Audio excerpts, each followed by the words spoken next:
সরকারি শহীদ সোহরাওয়ার্দী কলেজ ঢাকার বাংলা বিভাগের অনার্স চতুর্থ বর্ষের শিক্ষার্থীদের অনলাইন ক্লাসে স্বাগত জানাচ্ছি। আমি কাজী সাইফুল ইসলাম, সহযোগী অধ্যাপক, বাংলা বিভাগ, সরকারি শহীদ সোহরাওয়ার্দী কলেজ ঢাকা। প্রিয় শিক্ষার্থীবৃন্দ, আশা করি করোনার এই দুর্যোগকালে তোমরা সকলেই পরিবার পরিজন সহ সুস্থ আছো, নিরাপদে আছো এবং আমাদের অনলাইন ক্লাসের সাথে সংযুক্ত আছো।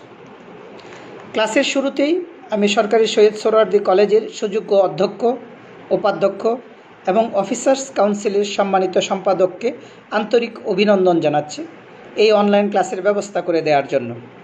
তাদের অক্লান্ত পরিশ্রম ও সাধনার ফসল এই অনলাইন ক্লাস। আমি আশা করব তোমরা সকলে নিয়মিত এই ক্লাসগুলো দেখবে এবং তোমাদের উপস্থিতি নিশ্চিত করবে। ক্লাসে তোমাদের উপস্থিতির জন্য তোমরা কমেন্ট বক্সে তোমাদের নাম, শিক্ষাবর্ষ, শ্রেণী রোল উল্লেখ করবে। এটি তোমাদের জন্য খুবই গুরুত্বপূর্ণ।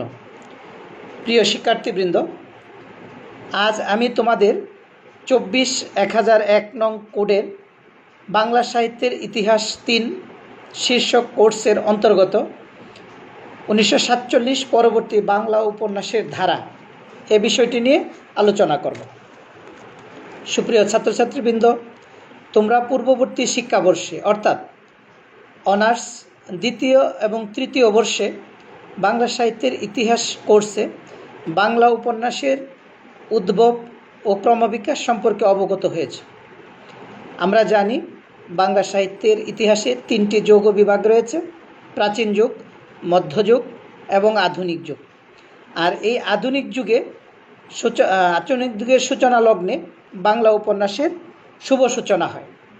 পেরিচাঁদ মিত্র আলালের গড়ের দুলাল নামক উপন্যাস রচনার মাধ্যমে এর শুভ সূচনা করেন, যা পরবর্তীকালে বঙ্কিমচন্দ্র চট্টোপাধ্যায়, বিশ্বকবি রবীন্দ্রনাথ ঠাকুর, শরৎচন্দ্র চট্টোপাধ্যায়, কাজী নজরুল ইসলাম, বিভূতিভূষণ বন্দ্যোপাধ্যায়, মীর মশাররফ হোসেন, মানিক বন্দ্যোপাধ্যায়, তারাশঙ্কর বন্দ্যোপাধ্যায় প্রমুখ এর হাতে এসে পূর্ণতা লাভ করে।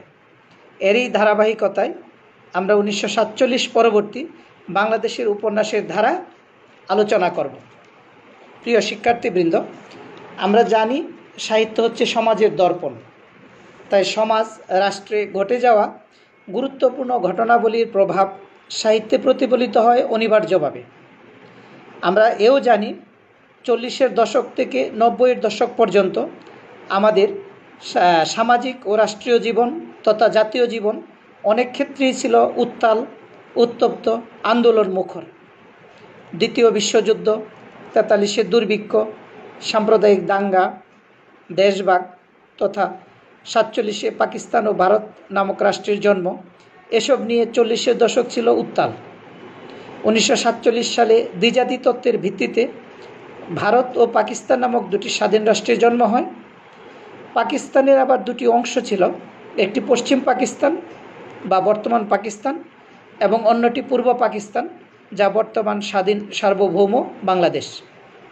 কিন্তু দেশভাগের পরপরই পাকিস্তানিরা আমাদের উপর তথা পূর্ব পাকিস্তানের নিরীহ জনগণের উপর তাদের অন্যায় শাসন, শোষণ, নির্যাতন শুরু করে, যার প্রথম প্রকাশ বাংলা ভাষার উপর আঘাত, অর্থাৎ বাংলাকে বাদ দিয়ে উর্দুকে পাকিস্তানের একমাত্র রাষ্ট্রভাষা করার চক্রান্ত। ফলে বাঙালির মনে চরম অসন্তোষ এবং আন্দোলন দানা বেঁধে ওঠে, যার ফলে 1952 সালের 21শে ফেব্রুয়ারিতে বুকের তাজা রক্ত দেওয়ার মতো ঘটনার জন্ম হয়। এছাড়া 1954 সালে যুক্তফ্রন্টের নির্বাচন, 1958 সালের সামরিক শাসন, 62 সালের শিক্ষা আন্দোলন, 1966 সালের 6 দফা, 1969-এর গণ অভ্যুত্থান, 1970-এর নির্বাচন এবং 1971 সালের মহান মুক্তিযুদ্ধ, প্রত্যেকটি ঘটনাই পাকিস্তানের শোষণ, নিপীড়ন এবং আমাদের উপর বঞ্চনার প্রতিফলন। দীর্ঘ 9 মাস সংগ্রামের মাধ্যমে বাঙালি জাতি তথা আমরা অর্জন করি আমাদের বহু প্রত্যাশিত কাঙ্ক্ষিত স্বাধীনতা। কিন্তু এসব ঘটনা বাঙালি জীবন এবং বাংলাদেশের সাহিত্য জগৎকে করে আলোড়িত।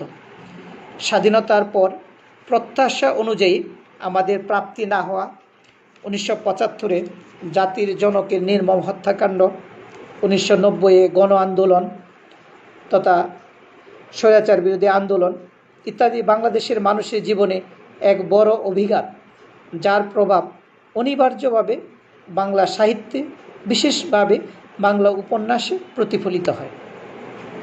প্রিয় শিক্ষার্থীবৃন্দ, আমরা জানি 1947 সালে দ্বিজাতি তত্ত্বের ভিত্তিতে দেশ ভাগ হয়। এই দেশ ভাগের পর আমরা যখন পাকিস্তানের অংশ হয়ে যাই, পূর্ব পাকিস্তান নাম নিয়ে, তখন আমাদের সাহিত্য সংস্কৃতির কেন্দ্রবিন্দু হয়ে ওঠে ঢাকা। এ সময় বাংলাদেশের সাহিত্যে দুটি ধারা স্পষ্ট হয়ে ওঠে, একটি স্বতন্ত্রপন্থী, অন্যটি সমন্বয়বাদী ধারা। স্বতন্ত্রপন্থীরা মূলত পাকিস্তানবাদী, আর সমন্বয়বাদীরা অনেকটাই উদার, মানবিক এবং অসাম্প্রদায়িক। আর এ দুটি ধারাই বাংলাদেশের সাহিত্য নামে পরবর্তীতে পরিচিতি লাভ করে। আর তাই বাংলাদেশের সাহিত্যে 1947 সালের দেশ বিভাগের ব্যাপক প্রভাব পরিলক্ষিত হয়, বিশেষ করে বাংলা উপন্যাসে বা উপন্যাস সাহিত্যে।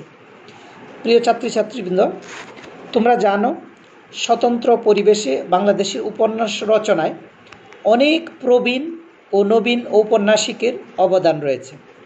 তাদের অনেকেই সৃজনশীল প্রতিভার স্বাক্ষর রেখেছেন।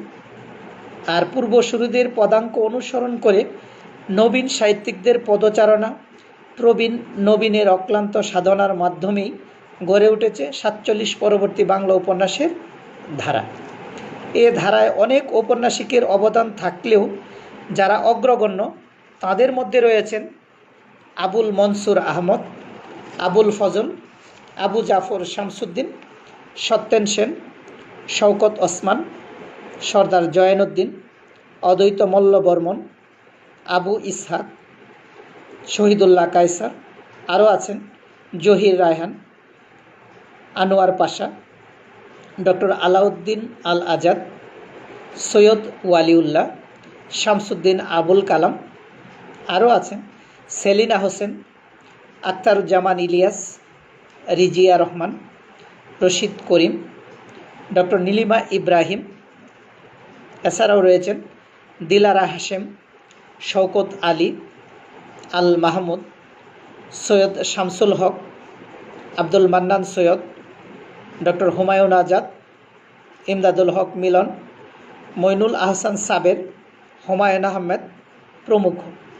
প্রায় 2 শতাধিক ঔপন্যাসিকের অক্লান্ত পরিশ্রম, মেধা এবং সাধনার মাধ্যমে গড়ে ওঠে উপন্যাসের এই ধারাটি, অর্থাৎ 47 পরবর্তী বাংলা উপন্যাসের ধারাটি। 47 পরবর্তী বাংলা উপন্যাসের ধারায় বা উপন্যাসে মূলত বাংলাদেশের মানুষের গ্রামীণ জীবনচিত্র, বাংলাদেশের নগর জীবনচিত্র, বাংলাদেশের বিভিন্ন উপজাতি, জেলে, বেদে তাদের আঞ্চলিক জীবনচিত্র, মনস্তত্ত্ব ও দার্শনিক চেতনা, লিবিডো বা যৌন চেতনা, ঐতিহাসিক চেতনা, দেশ বিভাগ, ভাষা আন্দোলন, মহান মুক্তিযুদ্ধ এবং বিবিধ প্রসঙ্গ নিয়ে উপন্যাস রচিত হয়, যার মাধ্যমে সমৃদ্ধ হয় 47 পরবর্তী বাংলা উপন্যাসের ধারা। প্রিয় শিক্ষার্থীবৃন্দ, এ পর্যায়ে আমরা 47 পরবর্তী বাংলা উপন্যাসের ধারায় কয়েকজন বিখ্যাত উপন্যাসিকের সম্পর্কে সংক্ষিপ্ত আলোচনা করব। প্রথমেই আমরা যার নাম আলোচনা করব তিনি হচ্ছেন আবুল মনসুর আহমদ। আবুল মনসুর আহমদ মূলত একজন সাহিত্যিক, সাংবাদিক, রাজনীতিবিদ এবং আইনজীবী হিসেবে তিনি ছিলেন বর্ণাঢ্য জীবনের অধিকারী। তিনি ব্যঙ্গ ও হাস্যরসাত্মক রচনা তথা শানিত বিদ্রুপাত্মক লেখার জন্যই সমধিক পরিচিত। তার বিখ্যাত 2টি গ্রন্থ আয়না এবং ফুড কনফারেন্স। তবে তিনি 3টি উপন্যাসও রচনা করেন এবং এই 3টি উপন্যাসই বাংলাদেশের জনজীবনের সার্থক চিত্র অঙ্কিত হয়েছে, যে কারণে তিনি উপন্যাস জগতে তার আসন পাকাপোক্ত করেছেন। আবুল মনসুর আহমদ রচিত উপন্যাস 3টি হল সত্য মিথ্যা, যা 1953 সালে প্রকাশিত, জীবন খোদা 1955, আবে হায়াত 1968। তার বিখ্যাত উপন্যাস জীবন খোদা, এই উপন্যাসটি দেশ বিভাগের প্রেক্ষাপটে রচিত, অর্থাৎ 1947 দেশ বিভাগের প্রভাব এই উপন্যাসে পরিলক্ষিত হয়। উপন্যাসের নায়ক হালিম, তিনি 20 শতকের মাঝামাঝি সময়ের একজন আদর্শবাদী বাঙালি মুসলমান যুবক। আদর্শ ও বাস্তবের সংঘাত এই উপন্যাসের মূল উপজীব্য। আবুল মনসুর আহমেদের পরেই আমরা যার নাম উচ্চারণ করব, তিনি হলেন বিচিত্রধর্মী সাহিত্যিক আবুল ফজল। আবুল ফজল বিচিত্রধর্মী সাহিত্য প্রতিভার পরিচয় দিলেও উপন্যাস এবং প্রবন্ধ রচনার ক্ষেত্রে তার পরিচিতি সর্বাধিক। তার রচিত উপন্যাসগুলোর মধ্যে রয়েছে চৌচির, সাহসিকা, জীবন পথের যাত্রী, প্রদীপ ও প্রতঙ্গ, রাঙ্গা প্রভাত প্রভৃতি। তার রাঙ্গা প্রভাত উপন্যাসটি মূলত তারকে বেশি পরিচিতি এনে দিয়েছে। এরপর আমরা আলোচনা করব সত্যেন সেন সম্পর্কে। বাংলাদেশের রাজনীতি, সমাজনীতি, সাহিত্য, সংস্কৃতির অঙ্গনে সত্যেন সেন একজন মননশীল ব্যক্তিত্ব। বামপন্থী রাজনীতির সঙ্গে যুক্ত থেকে তিনি প্রগতিশীল ও গণমুখী চেতনা দ্বারা উদ্বুদ্ধ হয়ে সাহিত্য সাধনা করেছেন। তাঁর রচনায় ঐতিহ্য, দেশের মাটি ও মানুষের শ্রেণী সংগ্রাম প্রাধান্য পেয়েছে। ব্রিটিশ বিরোধী আন্দোলনের কিংবদন্তি বিপ্লবী সাহিত্যিক, শ্রমিক সংগঠক এবং উদীচীর অন্যতম প্রতিষ্ঠাতা হিসাবে তিনি সুপরিচিত। তবে তার উল্লেখযোগ্য উপন্যাসগুলোর মধ্যে আছে ভোরের বিহঙ্গী, অভিশপ্ত নগরী, শেয়ানা, পুরুষমেধ, বিদ্রোহী কৈবর্ত, মা, রুদ্ধদ্বার মুক্তপ্রাণ, পাপের সন্তান, পদচিহ্ন, আলবেরুনি, কুমারজীব, উত্তরণ, একুল ভাঙে অকুল ঘরে ইত্যাদি। সংগ্রামী ও বিপ্লবী এই সাহিত্যিকের জীবনের অনেকটা সময় কেটে যায় মূলত কারাগারে। তিনি 1931, 1949, 1954, 1958 এবং 1965 সালে কারাবরণ করেন এবং প্রায় দীর্ঘ 18 বছর, তার জীবনের 18টি বছর জেলখানায় অতিবাহিত হয়। এরপর আমরা দেখব আবু জাফর শামসুদ্দিন। আবু জাফর শামসুদ্দিন মূলত একজন মননশীল লেখক, তবে ঔপন্যাসিক হিসেবে তার খ্যাতি সর্বাধিক। তিনি দুটি উপন্যাস রচনা করেন, যে দুটি উপন্যাসই তাকে জনপ্রিয়তা এনে দিয়েছে। উপন্যাস দুটি, প্রথমটি হলো পদ্মা মেঘনা যমুনা, দ্বিতীয়টি হলো ভাওয়ালগড়ের উপাখ্যান। পদ্মা মেঘনা যমুনা এই উপন্যাসটি বাংলা সাহিত্যের একটি অমূল্য সম্পদ। ইতিহাস ভিত্তিক অর্থাৎ ঐতিহাসিক এবং জাতীয় জীবনের বিবর্তন রূপায়িত হয়েছে এই উপন্যাসে, তাই উপন্যাসটি আমাদের জাতীয় জীবনের একটি দলিল।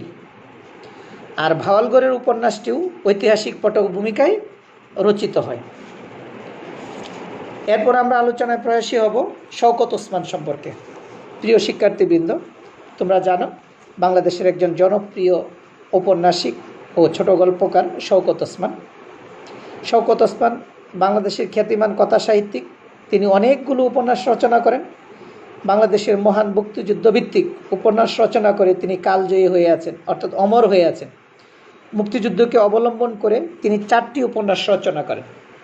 এগুলো হলো জাহান্নাম হইতে বিদায় 1971, নেকড়ে অরণ্য 1973, দুই সৈনিক এটি 1973 এবং জলাঙ্গি 1974।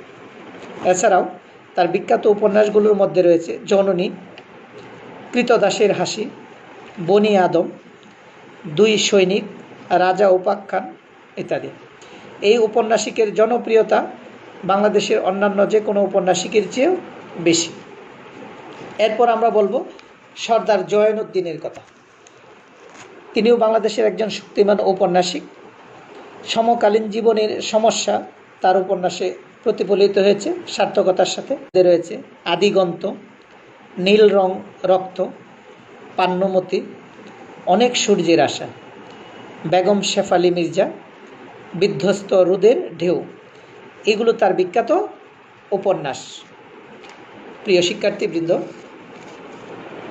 অল্প সাহিত্য রচনা করেও অনেকে জনপ্রিয় হয়ে আছেন, এরকম একজন ঔপন্যাসিক হলেন অদ্বৈত মল্লবর্মণ।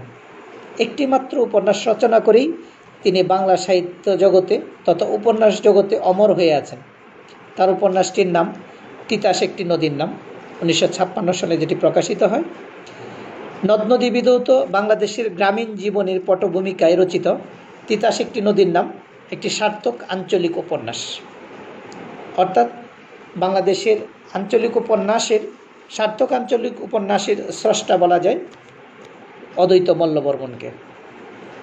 এরপর যার নাম আমরা আলোচনা করব তিনি হচ্ছেন ঔপন্যাসিক আবু ইসহাক।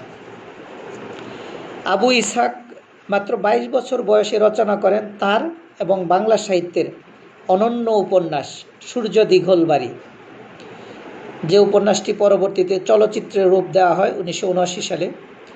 এই সূর্য দীঘল বাড়ি সহ তিনি মোট 3টি উপন্যাস রচনা করেন। তার উপন্যাস 3টি হলো সূর্য দীঘল বাড়ি, পদ্মার পলিদ্বীপ এবং জাল।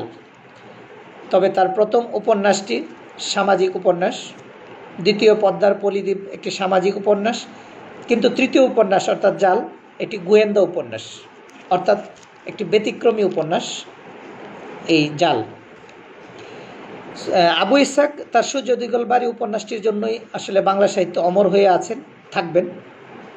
দ্বিতীয় বিশ্বযুদ্ধ, দুর্ভিক্ষ, সাম্প্রদায়িক দাঙ্গা, দেশ বিভাগ, এই যে 4টি বড় বড় ঐতিহাসিক ঘটনা, এই 4টি ঘটনার পটভূমিতে তিনি রচনা করেন সূর্য দীঘল বাড়ি উপন্যাসটি।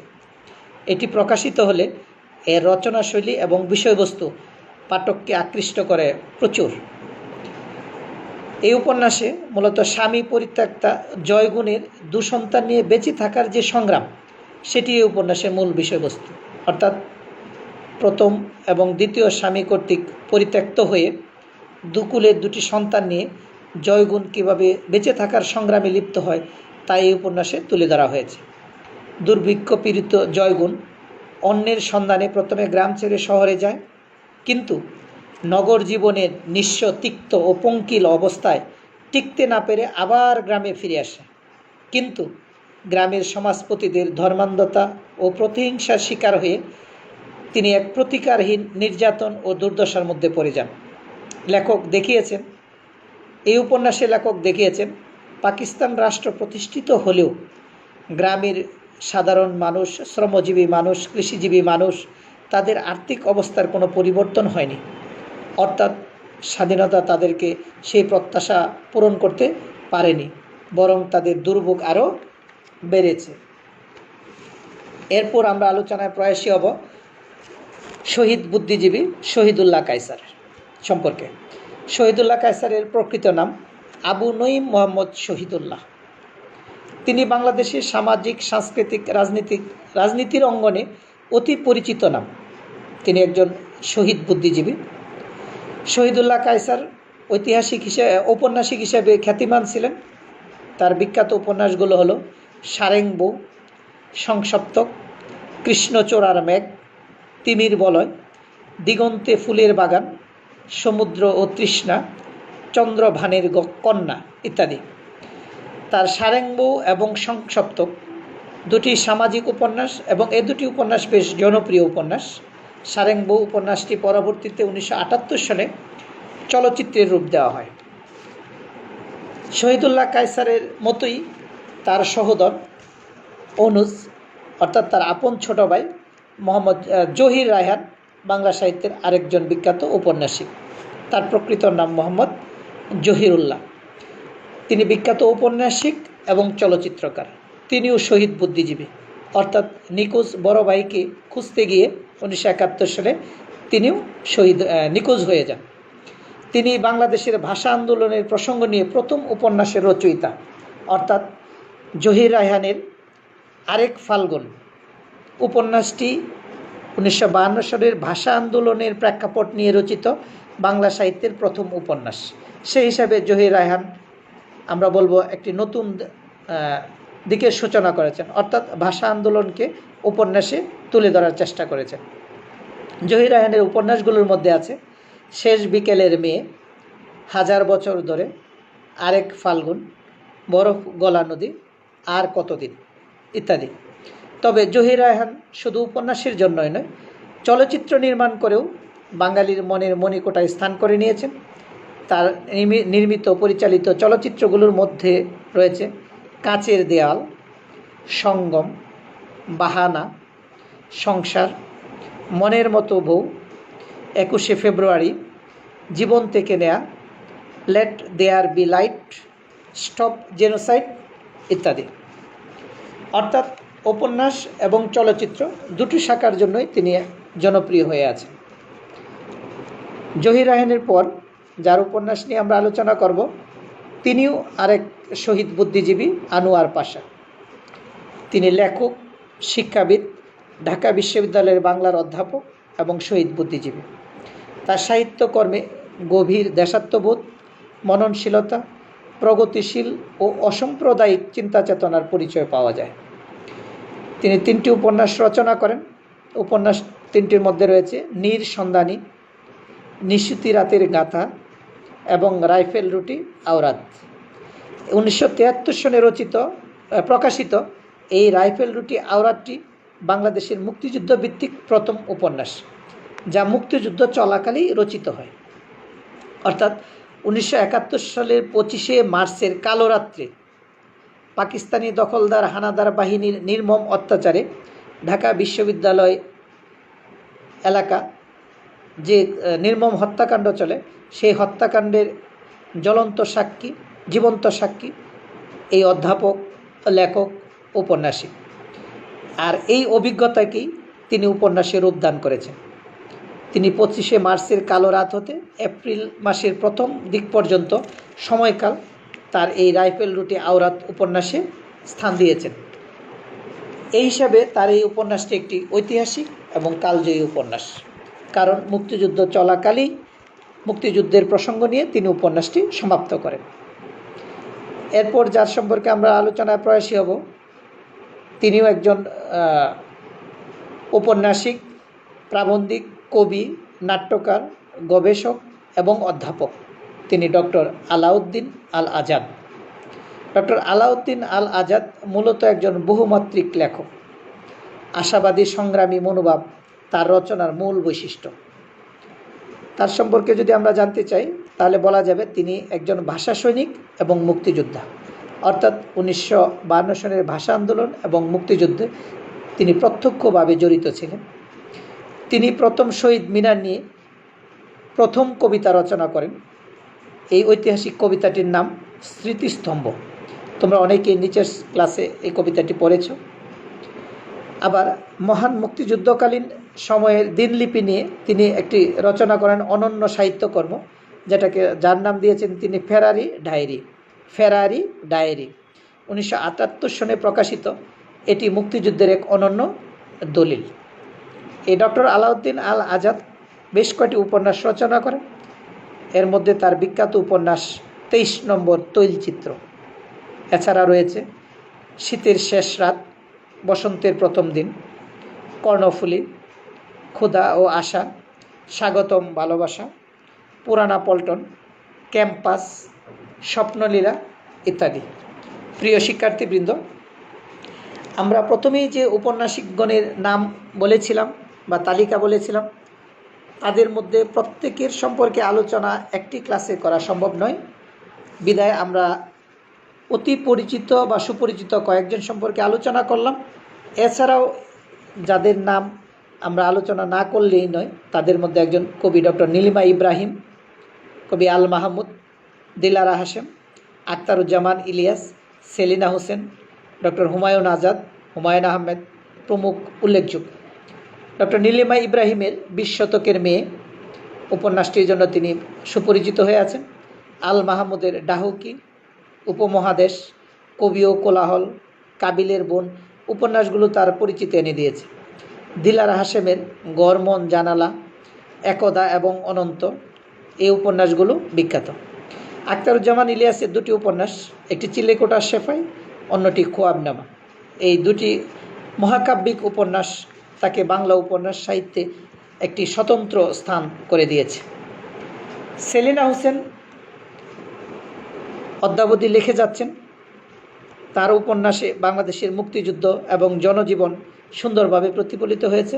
তার উপন্যাসগুলোর মধ্যে রয়েছে জলোচ্ছ্বাস, হাঙর নদী গ্রেনেড, এটি মুক্তিযুদ্ধভিত্তিক উপন্যাস, যাপিত জীবন, পোকামাকড়ের ঘরবসতি, কাঁটা তারে প্রজাপতি ইত্যাদি।